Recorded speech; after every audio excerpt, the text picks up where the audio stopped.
The ocean breeze carries a deceptive calm, salty air mingling with the scent of fried food and cotton candy.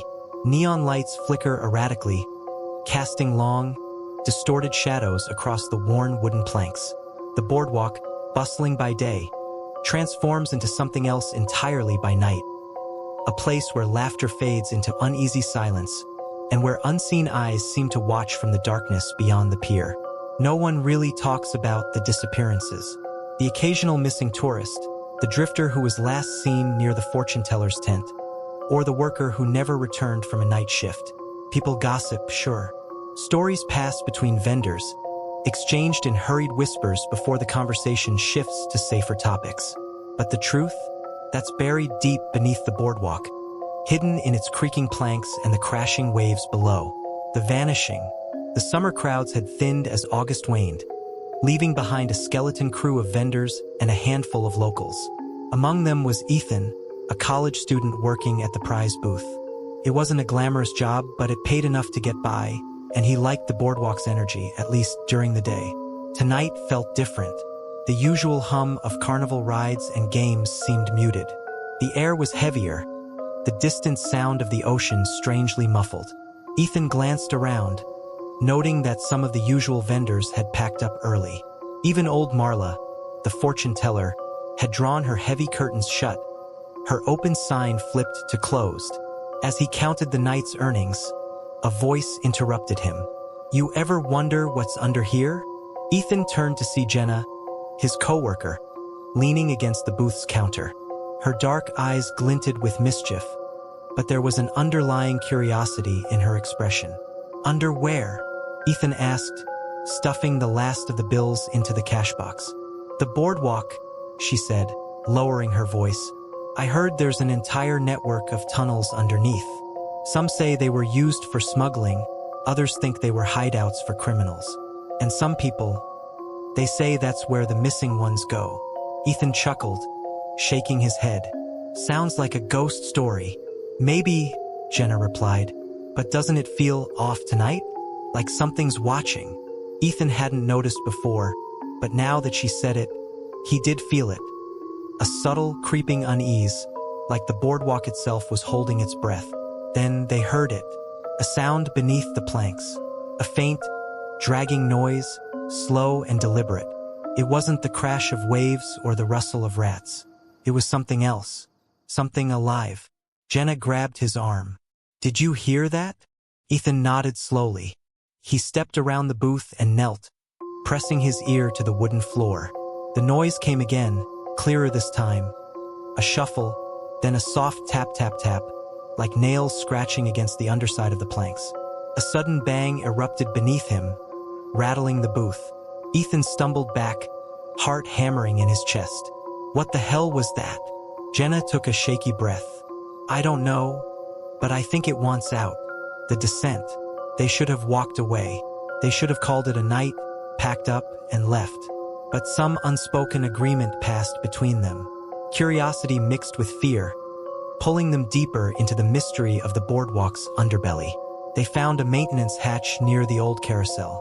It was rusted shut, but after some effort, Ethan managed to pry it open. A damp, musty smell wafted up, a mix of seaweed, decay, and something else. Something metallic, like old blood. Jenna hesitated. Maybe this isn't a good idea. Ethan shined his phone's flashlight down the opening. A rickety ladder descended into darkness, vanishing from sight. A tunnel stretched beyond, its walls lined with warped wooden beams slick with moisture. "This is insane," Jenna muttered, but she followed as Ethan climbed down. The tunnel was colder than expected, the air thick and damp. Their footsteps echoed, disturbing something in the distance. A whisper of movement, a shuffle of feet. Ethan pointed his light ahead, revealing a series of old, rotting crates. Some were stamped with dates from decades past, their labels faded beyond recognition. And then they saw it, a message scrawled into the wooden beams, deep grooves where fingers or something worse had scratched it in. "Don't wake it." Jenna exhaled sharply. "Who wrote that?" Ethan didn't answer. His breath caught in his throat as he noticed something else. tracks in the dirt, leading further into the darkness. Something had been dragged through here, something big. Then, from the blackness ahead, came a noise that would haunt them for the rest of their lives. A low, guttural breathing, ragged, starved, and then a whisper, not words, just a sound, like the wind forcing itself through clenched teeth. Jenna grabbed Ethan's hand. "We need to go." They turned, moving quickly toward the ladder. The whisper followed them, growing into a raspy, inhuman chuckle. The air behind them thickened, pressing against their backs like unseen hands reaching, grasping. Then something yanked Jenna's ankle. She screamed, collapsing onto the damp ground. Ethan spun, aiming his flashlight down. A pale, skeletal hand had emerged from the dirt, fingers like brittle twigs curling around her leg. Without thinking, Ethan lunged forward, kicking at the hand. It recoiled with an unnatural hiss, vanishing back into the earth. Jenna scrambled to her feet. They ran. They didn't stop until they were back on the boardwalk. The hatch slammed shut behind them. Their chests heaved, eyes wild with terror. Jenna looked at Ethan. "We never speak of this." Ethan nodded, but they both knew the truth. The boardwalk had seen them. The thing beneath had touched them.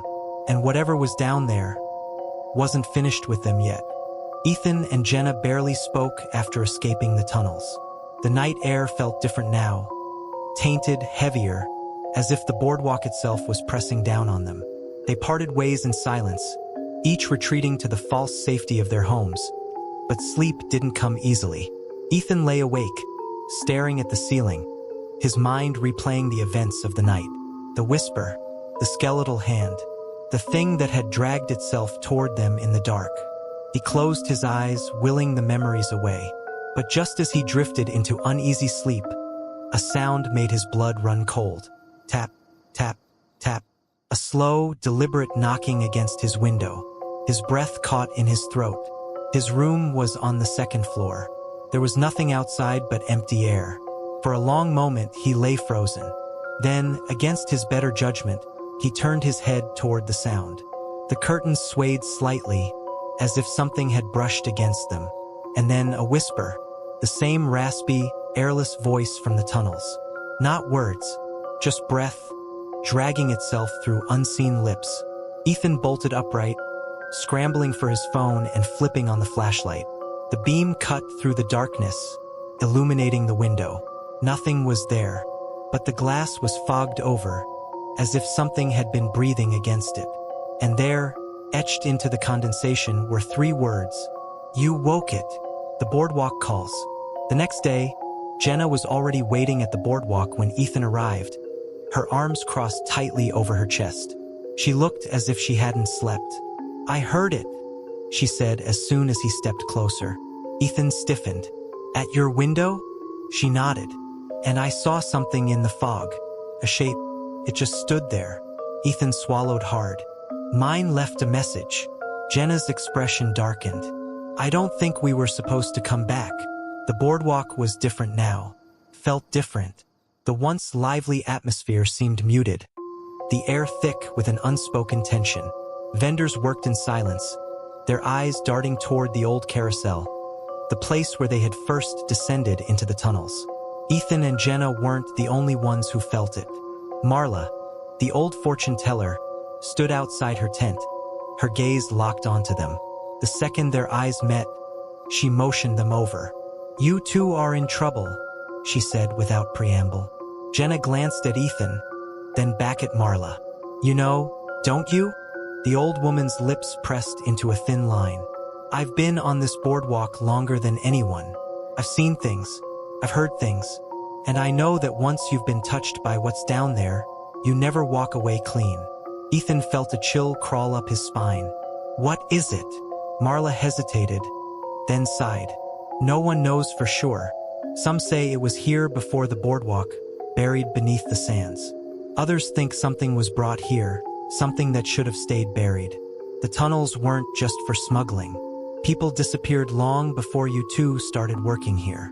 Jenna's voice was barely above a whisper. "What happens to them?" Marla's gaze flicked toward the carousel. "They never leave. A heavy silence settled between them. Then Marla leaned in, her voice low and urgent. Listen to me. It's awake now and it knows your scent. The whispers, the knocking, that's only the beginning. It's testing you, waiting for you to come back. Ethan's stomach twisted. Then how do we stop it? Marla shook her head. You don't. Dragged back. That night, Ethan sat on his bed, his mind racing. Marla's warning replayed over and over in his head. You don't stop it. But there had to be a way. He grabbed his phone and started searching. Missing persons, boardwalk disappearances, abandoned tunnels. The results were worse than he expected. Dozens of cases. People who had been last seen near the boardwalk, never found. Some were dismissed as drownings, others as runaways. But the ones that stood out, the ones that terrified him the most, were those who had reported hearing whispers before they vanished. Ethan's stomach twisted. Then his phone screen flickered. For a split second, static filled the display. Then, a grainy image appeared. A dark tunnel. The wooden beams slick with moisture. Dirt and sand shifting on the floor. And at the far end, a figure. Thin. Gaunt.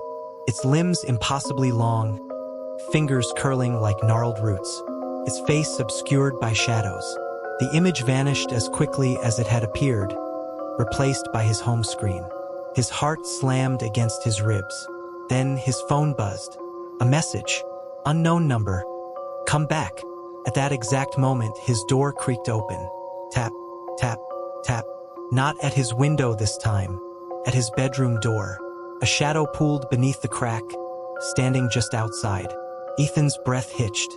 His hands shook as he reached for his phone again, his fingers fumbling to call Jenna. She picked up on the first ring. Ethan, she whispered, her voice shaking. It's in my house. A slow, ragged breath seeped through the speaker. Not Jenna's. Something else. Something listening. And then, the line went dead. The descent into darkness. Ethan's breath came in shallow gasps, his fingers clenched around his phone. The call had cut off, but Jenna's last words still echoed in his head. It's in my house. For a moment, he sat frozen, listening to the slow, deliberate tap-tap-tap against his bedroom door. His mind screamed at him to run, but his body refused to move. Then, the knob turned. Ethan sprang to his feet, backing away as the door creaked open. His phone flashlight flickered, illuminating a sliver of the darkened hallway. His pulse thundered in his ears. Nothing stood in the doorway, but the shadow under the crack? It was still there. Then, from the phone in his trembling hand, a garbled whisper crackled through the deadline. Come back. Something moved, a shifting in the darkness. Not footsteps, not the rustling of fabric, something more primal, like the dragging of a body across the floor. The shadow stretched toward him. Ethan ran. Bolting past the doorway, he sprinted down the stairs, nearly tripping over his own feet. His house was empty. No parents, no siblings, just the silence of a home that suddenly felt too big and too wrong. He fumbled for the front door, his fingers slipping against the deadbolt. The whisper followed. Closer. Hungrier. Finally, the lock clicked. Ethan wrenched the door open and stumbled onto the porch, gulping in the night air like a drowning man breaching the surface. Behind him, the house loomed unnaturally still. But just before he slammed the door shut, he saw it. A pale hand resting against the inside of the doorframe. Fingers too long, too thin, too wrong. They twitched slightly, curling inward as if waving goodbye. Then, they slipped into the darkness, vanishing without a sound. Jenna's fate. Ethan didn't stop running until he reached Jenna's house. The porch light flickered erratically, casting warped shadows across the wooden steps. Her front door was wide open. Dread pooled in his stomach. Jenna. No answer. He stepped inside cautiously. The air was thick, humid, wrong. Something was rotting. A quiet creak echoed upstairs. Ethan swallowed hard, gripping his phone like a weapon as he moved toward the staircase. The old wood groaned beneath his weight. At the top of the landing, Jenna's bedroom door stood ajar. A whisper slithered from inside. Not Jenna's voice. Something older. Ethan pushed the door open. Jenna sat on the edge of her bed, her back to him. Her head hung low, her shoulders trembling. Relief surged through him. "Jenna, what the hell happened?" She turned, and Ethan's breath left his lungs in a silent scream. Her face was streaked with dirt and blood. Her eyes, wide, glassy, were filled with something more than fear, something hollow. Her lips parted, but the voice that came out wasn't hers. "You woke it." A slow, mechanical grin stretched across her face. Ethan stumbled backward as Jenna lurched forward, her body moving in unnatural, jerky motions. Her fingers clawed at the air, reaching for him. "Jenna, stop." She didn't. Her body twisted violently, as if something inside her was pulling the strings. Then, in a voice that was half hers, half something else, she screamed. The lights exploded. Darkness swallowed the room. The boardwalk calls again. When Ethan opened his eyes, he was somewhere else. No bedroom, no Jenna. He was on the boardwalk. But something was wrong. The neon lights were dark. The air was thick with fog. The rides were still, frozen in mid-motion like forgotten relics of a world that no longer existed. And the ocean, gone. In its place was blackness. An endless void stretching beyond the boardwalk, swallowing everything past the wooden planks. Ethan's breath came in ragged gasps. This wasn't real. Couldn't be. Then he heard it. A shuffle beneath the boards. A slow, deliberate dragging. Something was crawling beneath him. A voice whispered from the depths. "Come back." Ethan turned. And there, standing at the entrance to the old carousel, was Jenna. Or what was left of her. Her head was tilted at an unnatural angle. Her neck bruised with dark, inky veins. Her eyes were no longer hers. They were empty, black pits. And she was smiling. Not at Ethan. At something behind him. Cold breath tickled the back of his neck. Something tall. Something hungry. The last thing Ethan heard was the sound of wood splintering beneath him. Then the boardwalk opened up and he was dragged below. The fall lasted longer than it should have. Ethan's body plummeted through the splintered boards of the boardwalk, the wood snapping around him like brittle bones. His scream barely had time to escape his lips before he slammed into something wet and soft. He choked on the impact, gasping as the air was knocked from his lungs. The world around him was black. Not just dark, but an absolute, suffocating void. He could feel the dampness seeping through his clothes, the thick scent of rot and brine filling his nose. His phone. He scrambled for it, his fingers shaking as he fished it from his pocket. The screen was cracked, but the flashlight still worked. A pale circle of light cut through the darkness, revealing where he had landed. Tunnel. The ground beneath him was a mix of wet sand and something softer. He didn't want to think about what it was. The walls were made of old, warped wooden beams, slick with moisture or something worse. Then he saw them. Footprints. Not fresh, but not old either. Leading further into the tunnel. And some weren't human. A shuffling sound came from deeper in the dark. Ethan's pulse pounded. He swung the light toward the noise. Nothing. But the air shifted, like something had just moved fast. A whisper slithered along the tunnel walls. "Come back." His breath hitched. The voice was close. And it wasn't alone. The hollow ones. Ethan moved, forcing himself forward even as every instinct screamed for him to turn back. But there was no back. The tunnel stretched endlessly behind him, the entrance above now sealed shut. His only option was to follow the footprints. With each step, the air grew heavier, thicker wrong. The tunnel sloped downward, and soon, the faint echoes of water dripping reached his ears. The beams overhead creaked as if the entire boardwalk was breathing.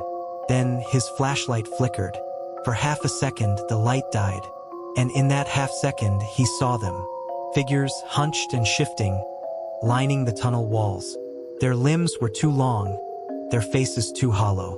The light flickered back, and they were gone. Ethan's chest heaved.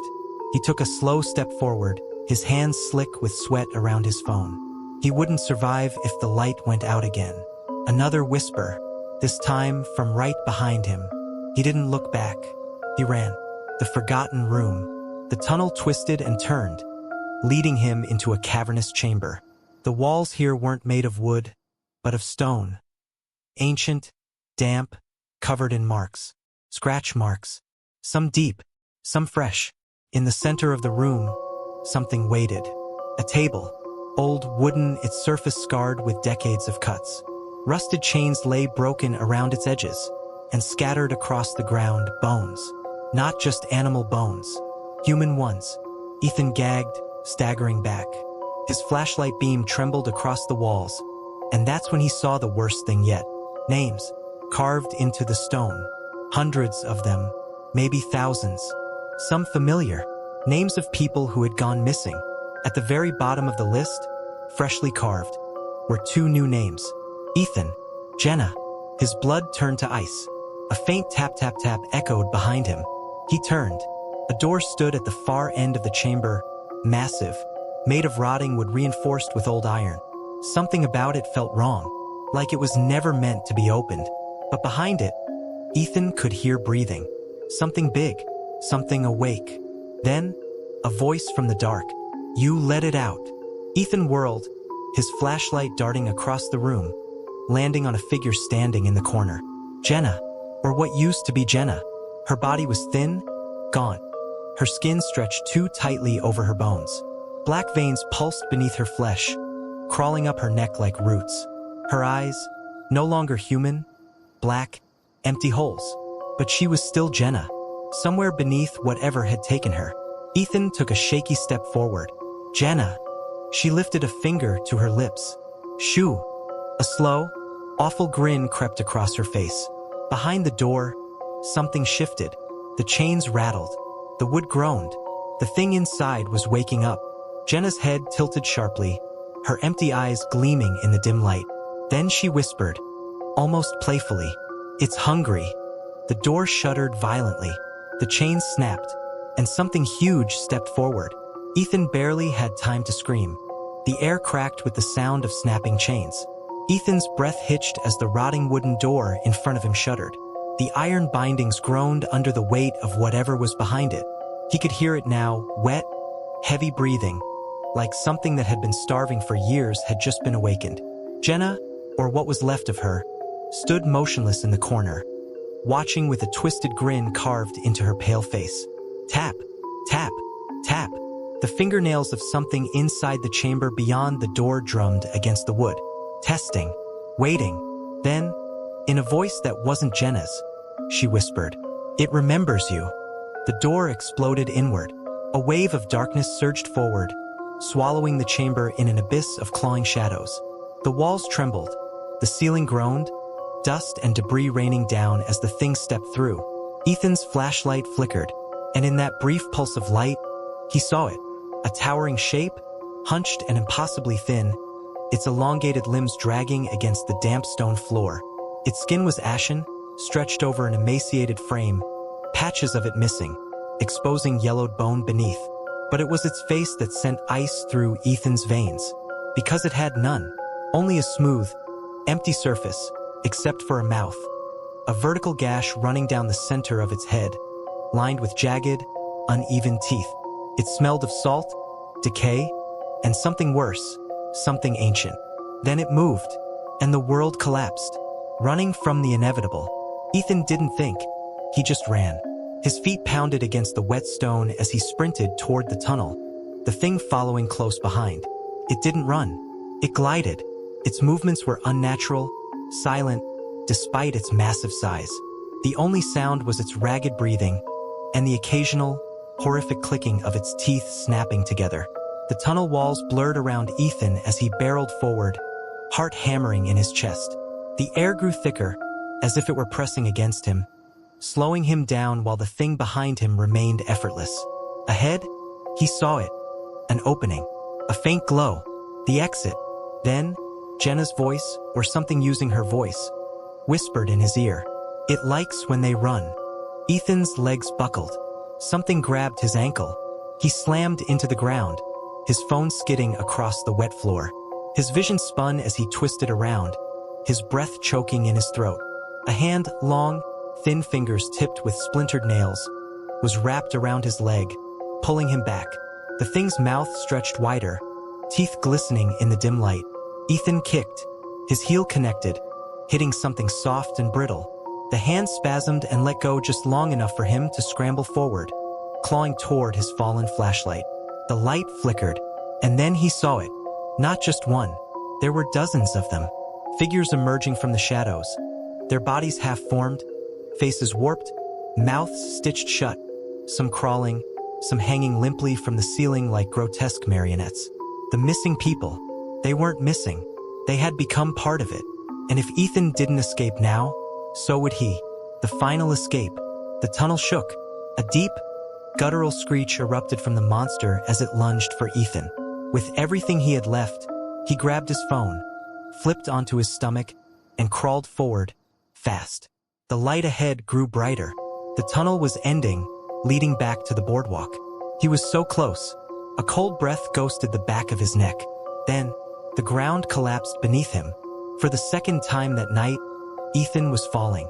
But this time, instead of landing in wet earth, he crashed onto something solid. Back on the boardwalk. Or not. Ethan gasped as he sat up, lungs burning, his vision swimming. He was back. The boardwalk stretched out before him, neon lights flickering, the smell of salt and fried food drifting through the air. People were walking past, laughing, talking, as if nothing had happened. Ethan staggered to his feet. His clothes were damp, his skin cold, his body aching. But he was here, alive. But something was wrong. He turned, his breath catching in his throat. Jenna stood a few feet away, no longer twisted, no longer corrupted. She looked normal. She smiled. "Hey," she said. "Where'd you run off to?" Ethan's mouth went dry. "What?" Jenna laughed. "You disappeared for a second. Thought you went to get food without me." Ethan's stomach twisted. This wasn't right. His head snapped toward the boardwalk's wooden planks.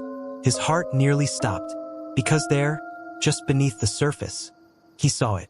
A shadow, a hand pressing against the wood from below, a pair of hollow eyes staring up at him, and the faintest, almost playful, tap tap tap. Then, a whisper. "You never left." The world flickered, and then, darkness.